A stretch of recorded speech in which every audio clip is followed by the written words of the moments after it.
Hello everyone, audio article program में एक बार फिर से आपका स्वागत है और मैं हूं आतिफा। तो आज का हमारा टॉपिक रहेगा इलीगल लोन एप्स पर। हमारा ये आर्टिकल द इंडियन एक्सप्रेस में छपी खबर illegal loan apps FM orders action RBI to make white list के सारांश पर आधारित है। इस आर्टिकल में टीम दृष्टि के इनपुट्स भी शामिल हैं और साथ ही ये सामान्य अध्ययन प्रश्न पत्र 3 के अर्थव्यवस्था खंड से जुड़ा हुआ है। तो चलिए आर्टिकल की शुरुआत करते हैं। हमें आपसे ये साझा करते हुए हर्ष हो रहा है कि संघ लोक सेवा आयोग मुख्य परीक्षा 2022 में ऑडियो आर्टिकल कार्यक्रम से आए कुल 25 सवाल। भारत टेक्नोलॉजी की दुनिया में तेजी से आगे बढ़ता हुआ देश है। स्थिति ये है कि आज आम आदमी भी अपने ज्यादातर काम बस एक क्लिक करके पूरा कर रहा है। इस सब में सबसे अहम भूमिका निभाने वाली डिवाइस या यंत्र है मोबाइल। आपको अपने आसपास और करीब में सभी के हाथों में ये देखने को मिल जाएगा। आंकड़ों से पता चलता है कि भारत में मोबाइल का इस्तेमाल करने वालों की संख्या दिन प्रतिदिन बढ़ रही है। भारतीय दूरसंचार नियामक प्राधिकरण यानी ट्राई के मुताबिक मई 2022 के अंत तक भारत में मोबाइल ग्राहकों की संख्या 1170.73 मिलियन थी। अब चूंकि ये टेक्नोलॉजी का युग है तो इसमें रोज नए नए नवाचार होते रहते हैं। आज करीब हर एक काम के लिए कोई न कोई ऐप मौजूद है। ये ऐप गूगल प्ले स्टोर या किसी अन्य ऐप स्टोर पर बड़ी ही आसानी से मिल जाती हैं। इन्हीं ऐप्स के भंडार में से एक खास सेवा उपलब्ध कराने वाली ऐप्स आजकल भारत में चर्चा का विषय बनी हुई है। दरअसल भारत में कोविड महामारी के बाद ऑनलाइन लोन ऐप से कर्ज लेने के मामलों में वृद्धि आई है। इन ऑनलाइन लोन ऐप्स में कई ऐप्स ऐसी थीं जो बहुत सारे लोन लेने वाले भारतीयों की प्रताड़ना की वजह बनी तो कई भारतीयों की मौत का कारण भी बनी। ये ऐप अवैध या गैर कानूनी थी। इसी सब का संज्ञान लेते हुए केंद्रीय वित्त मंत्री ने भारतीय रिजर्व बैंक को ऑनलाइन लोन ऐप की एक व्हाइट लिस्ट बनाने को कहा है, यानी वैध ऐप की सूची बनाने को कहा है। तो ऐसे में हमारे लिए इस मुद्दे को विस्तार से जान लेना जरूरी हो जाता है और इसीलिए आज के आर्टिकल में हम ये जानने की कोशिश करेंगे कि अवैध लोन ऐप्स हैं क्या और इनके द्वारा कैसे वसूली के नाम पर लोगों को प्रताड़ित किया जाता है और साथ ही ये कैसे कुछ भारतीयों की मौत की वजह बनी। इसी के साथ हम इसके अन्य पहलुओं को भी समझने की कोशिश करेंगे। तो चलिए सबसे पहले अवैध लोन ऐप्स की पृष्ठभूमि पर एक नजर डाल लेते हैं। दरअसल महंगाई के इस दौर में पैसा एक ऐसी चीज है जिसके बिना शायद ही कोई काम पूरा हो पाए। वैसे तो लोग अपनी जरूरत के लिए अक्सर अपनी कमाई पर ही निर्भर रहते हैं, लेकिन कभी कभी ऐसी स्थिति भी आ जाती है कि उस समय उनकी कमाई पर्याप्त नहीं होती। ये स्थिति भारत में उस समय स्पष्ट रूप से उभर कर सामने आई जब कोरोना महामारी की वजह से लोगों के रोजगार या कमाई के साधन खत्म हो गए। तो ऐसे में लोगों ने अपनी जरूरतों को पूरा करने के लिए उधार लेकर काम चलाना शुरू किया। वैसे तो भारत में उधार यानी लोन लेने के लिए बैंकिंग व्यवस्था मौजूद है, लेकिन बैंक से लोन लेना इतना आसान नहीं होता। दरअसल बैंक से लोन लेने की प्रक्रिया थोड़ी लंबी और जटिल है। ऐसे में लोग ऐसे साधनों की तलाश करते हैं जिनके माध्यम से आसानी से लोन उपलब्ध हो सके। इस साधन के रूप में ऑनलाइन लोन ऐप्स का जन्म हुआ।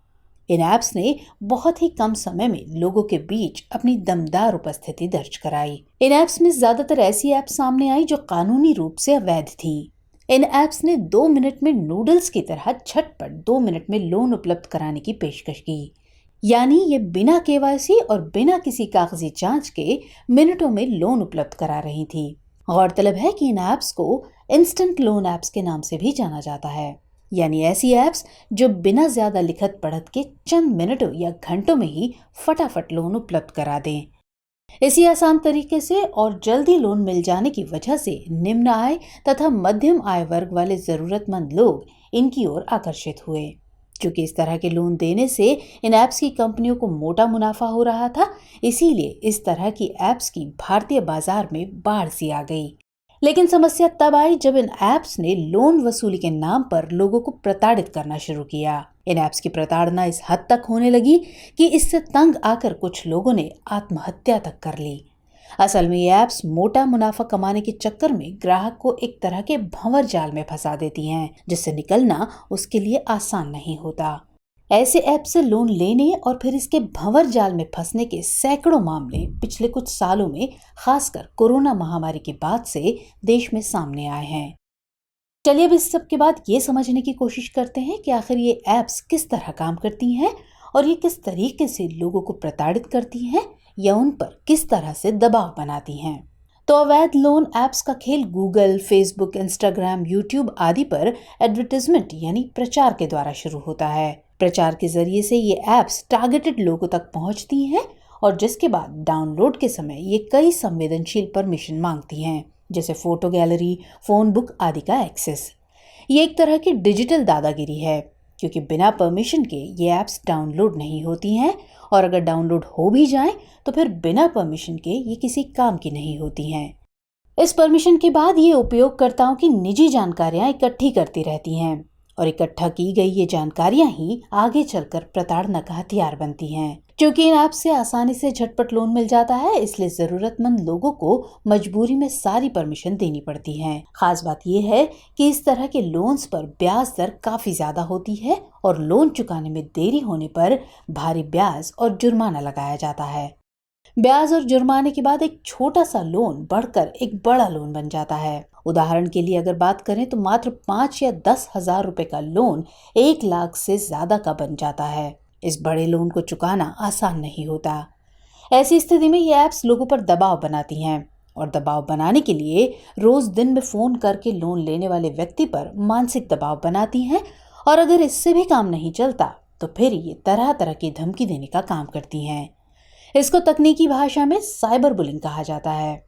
लोन की उगाही के लिए ये लोन लेने वालों के रिश्तेदारों के पास फोन करते हैं और इसके साथ ही ये उनकी फोटोज को मॉर्फ्ड यानी बदल कर या उनको आपत्तिजनक बनाकर वायरल करते हैं या उनके रिश्तेदारों के पास भेजते हैं। ऐसे में लोन लेने वाले व्यक्ति को इनकी बात माननी पड़ती है और जिसके बाद उसे मनमाने ढंग से आरोपित रकम को चुकाने के लिए बाध्य होना पड़ता है।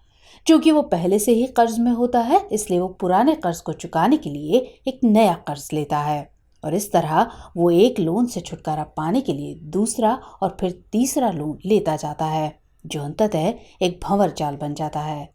अगर एक वाक्य में कहा जाए तो ये अवैध ऐप्स पुरानी हिंदी फिल्मों के विलन सुखी लाला की तरह काम करती हैं। देश में इस तरह के सैकड़ों मामले सामने आए हैं और ऐसा ही एक मामला बेंगलुरु के रहने वाले 52 वर्षीय नंद कुमार का था, जिन्होंने इस तरह के लोन से तंग आकर खुदकुशी कर ली थी। एक आंकड़े के मुताबिक अकेले तेलंगाना में मौजूदा साल 2022 में लोन ऐप फर्जीवाड़े के अब तक करीब 900 केस दर्ज किए गए हैं। तो चलिए अब ये जानने की कोशिश करते हैं कि इस तरह की ऐप्स का भारत में बढ़ना क्यों चिंताजनक है और हालिया मामलों से निपटने के लिए भारत सरकार ने क्या कदम उठाए हैं। तो आरबीआई की साल 2021 की एक रिपोर्ट के मुताबिक भारत में करीब 81 ऐप स्टोर्स पर करीब 1100 लोन ऐप्स मौजूद थीं, जिनमें से आधे से ज्यादा यानी 600 ऐप्स अवैध थीं। बाद में आरबीआई की कार्रवाई के बाद उन 600 ऐप्स को ऐप स्टोर से हटाया गया था। आरबीआई के ही आंकड़ों के मुताबिक डिजिटल प्लेटफॉर्म से ऑनलाइन लोन लेने वालों का आंकड़ा महज 3 साल में ही 12 गुना बढ़ गया।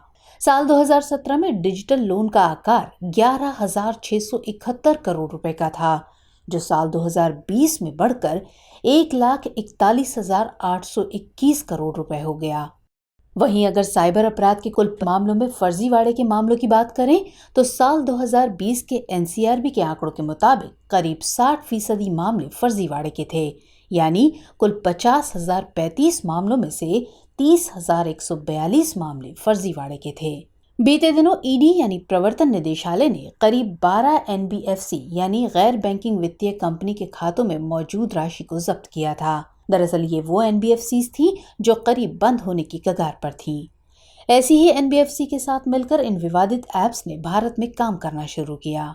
दरअसल इन ऐप्स ने एनबीएफसी की मान्यता न लेकर देश में ऐसी छोटी निष्क्रिय एनबीएफसी का रुख किया। प्रवर्तन निदेशालय और एसएफआईओ यानी सीरियस फ्रॉड इन्वेस्टिगेशन ऑफिस की जांच में ऐसी ऐप्स का चीन से संबंध सामने आया है।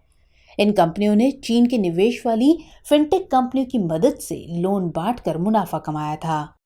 ऐसा अंदेशा है कि इन ऐप्स के माध्यम से हवाला कारोबार के पैसे को चीन पहुंचाया जा रहा है। ये एक चिंताजनक स्थिति है क्योंकि इससे देश की आंतरिक सुरक्षा को चुनौती दी जा सकती है।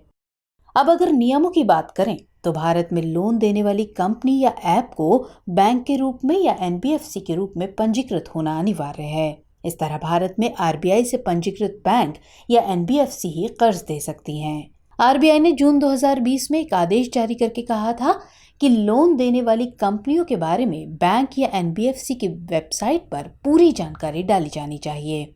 इसके अलावा ग्राहक को साफ तौर पर बताया जाना चाहिए कि उसे लिए गए लोन पर कितना ब्याज चुकाना होगा। और इसी के साथ गूगल पॉलिसी ये कहती है कि लोन देने वाली किसी भी ऐप को एनबीएफ से अनिवार्य रूप से जुड़ा होना चाहिए। लेकिन बावजूद इसके ऐसी अवैध लोन ऐप्स ने भारत में अपनी उपस्थिति दर्ज कराई। इसको देखते हुए भारत सरकार ने कई अहम कदम उठाए हैं, जिसमें हाल ही में केंद्रीय वित्त मंत्री ने आरबीआई से एक व्हाइट लिस्ट यानी श्वेत सूची बनाने को कहा है।